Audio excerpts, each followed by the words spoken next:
पितृपक्ष में भूलकर भी ना खाए ये 5 चीज़ें, वरना पितृ हो जाएंगे नाराज। दोस्तों, हिंदू धर्म में पितृपक्ष को बहुत महत्वपूर्ण माना जाता है। इसे पितृपक्ष व श्राद्ध के रूप में भी जाना जाता है। यह पूर्ण अवधि पितरों को समर्पित है। हिंदू कैलेंडर के अनुसार इस साल पितृपक्ष दिन मंगलवार 17 सितंबर 2024 को शुरू होकर वही इनका समापन 2 अक्टूबर 2024 को होगा। बता दें, पूर्णिमा तिथि पितृपक्ष की शुरुआत और अमावस्या तिथि इसके समापन का प्रतीक है। ऐसी मान्यता है कि इस दौरान पितरों का श्राद्ध कर्म करने से उन्हें मोक्ष की प्राप्ति होती है। सनातन धर्म में पितृपक्ष का विशेष महत्व है। पितरों के पक्ष के दौरान पितरों का तर्पण, श्राद्ध और पिंडदान किया जाता है। श्रद्धा भाव रहते हुए पूर्वजों का श्राद्ध पितरों की शांति के लिए विधि विधान से करना चाहिए। मान्यता है कि श्राद्ध पक्ष के 15 दिनों के दौरान पितृ धरती पर आते हैं। ऐसे में उनका आशीर्वाद पाने के लिए उन्हें तप करना बहुत ज़रूरी है। इस दौरान पितरों की आत्मा की शांति के लिए कई तरह के उपाय को करने के साथ ब्राह्मणों को भोजन करना शुभ माना जाता है। पितृपक्ष के दौरान खान पान का विशेष ध्यान रखने की ज़रूरत है। आइए जानते हैं पितृपक्ष के दौरान कौन सी सब्जियां नहीं खानी चाहिए और कौन से काम नहीं करने चाहिए। सबसे पहले तो इस बात का ख्याल रखें कि जो व्यक्ति श्राद्ध किया करता है उसे बाहर के बने खाने का सेवन नहीं करना चाहिए। इस व्यक्ति को 15 दिन तक सात्विक भोजन ही करना चाहिए। दरअसल धार्मिक दृष्टि से बाहर का खाना अशुद्ध माना जाता है। तो आइए जानते हैं कि पितृपक्ष में कौन सी सब्जियां नहीं खानी चाहिए।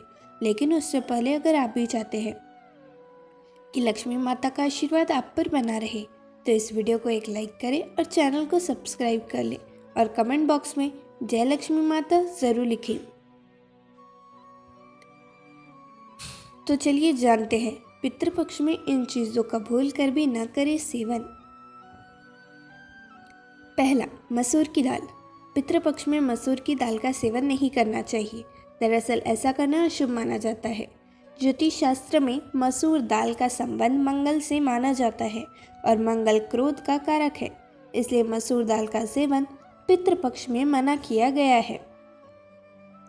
दूसरा, पक्का चावल, जिसे उसने भी कहा जाता है कि इसका सेवन भी पितृपक्ष में वर्जित माना गया है। पूजा पाठ के काम में अरवा चावल का इस्तेमाल किया जाता है, जिस कच्चे चावल के नाम से भी जाना जाता है। इसका सेवन आप कर सकते हैं। तीसरा, मूली और गाजर। शास्त्रों के अनुसार इस दौरान मूली और गाजर का सेवन नहीं करना चाहिए। दरअसल मूली और गाजर अशुद्ध माना गया है।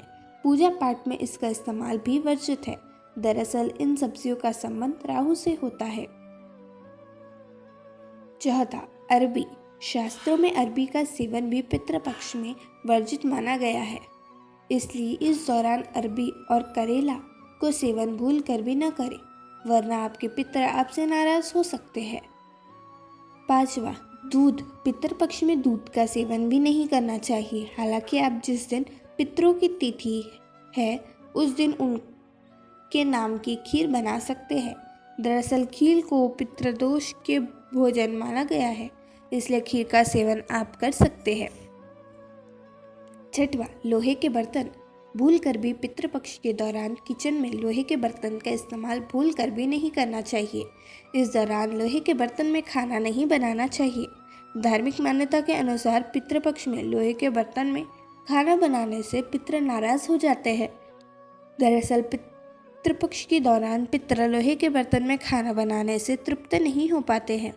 यही वजह है कि इस दौरान लोहे के बर्तन का इस्तेमाल ना करें, इससे उनकी आत्मा को शांति नहीं मिलती है। पितृपक्ष में भूल कर भी ना करें ये काम।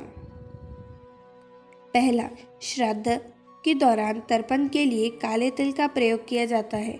इस दौरान भूल कर भी लाल या सफ़ेद तिल का इस्तेमाल न करें। दूसरा, पितृपक्ष के दौरान मांगलिक कार्य नहीं करने चाहिए, जैसे विवाह, गृह प्रवेश, दुकान का मुहूर्त आदि। इस तरह के मांगलिक कार्य नहीं करने चाहिए। साथ ही इस समय में कोई भी नया सामान भी नहीं खरीदना चाहिए। तीसरा, पितृपक्ष में किसी से भी झूठ नहीं बोलना चाहिए। इसके अलावा किसी को अपशब्द नहीं कहना चाहिए। सट्टा खेलना, किसी के साथ छल कपट करना, इस तरह के कार्य नहीं करने चाहिए। ऐसा करने से पितृ नाराज हो जाते हैं। साथ ही पितृपक्ष के दिनों में ब्रह्मचर्य का पालन करना चाहिए। चौथा, पितृपक्ष में आपके दरवाजे पर यदि कोई जानवर साधु आता है तो उनका अपमान ना करें। इन लोगों का अपमान करने से आपके पितृ आपसे नाराज हो सकते हैं। साथ ही घर की चौखट पर यदि कोई गाय, कुत्ता, भिखारी आता है तो उनका अपमान भी ना करें। पांचवा, श्राद्ध करने वाले को बाल, नाखून और दाढ़ी नहीं कटवानी चाहिए। चलिए दोस्तों, अब जानते हैं कि पितृपक्ष में क्या करना चाहिए। पहला, पितृपक्ष में प्रतिदिन पितृ गायत्री मंत्र का जाप अवश्य करें। पितृ दोष से मुक्ति मिलेगी। दूसरा, प्रत्येक श्राद्ध वाले दिन गाय, कुत्ते, चींटियों और कौवों को भी भोजन प्रदान करना चाहिए। तीसरा, पितृपक्ष के दौरान रोजाना स्नान के तुरंत बाद जल से ही पितरों का तर्पण करें या किसी ब्राह्मण से करवाएं। इससे उनकी आत्माएं जल्द तृप्त होती है और आशीर्वाद देती है। इसके अलावा यदि आप अपने पितरों का तर्पण करते हैं तो ब्रह्मचर्य के नियमों का पालन करें। चौथा, शाम को एक सरसों के तेल या गाय के घी का दीपक दक्षिण मुख की ओर जलाएं। पांचवा, पितृपक्ष के दिनों में पितरों के लिए जो भी भोजन रखे वह भोजन बाद में गाय, कौवा, कुत्ते आदि को खिला दे। हिंदू धर्म में मान्यता है कि इनके माध्यम से यह भोजन पितरों तक पहुंच जाता है।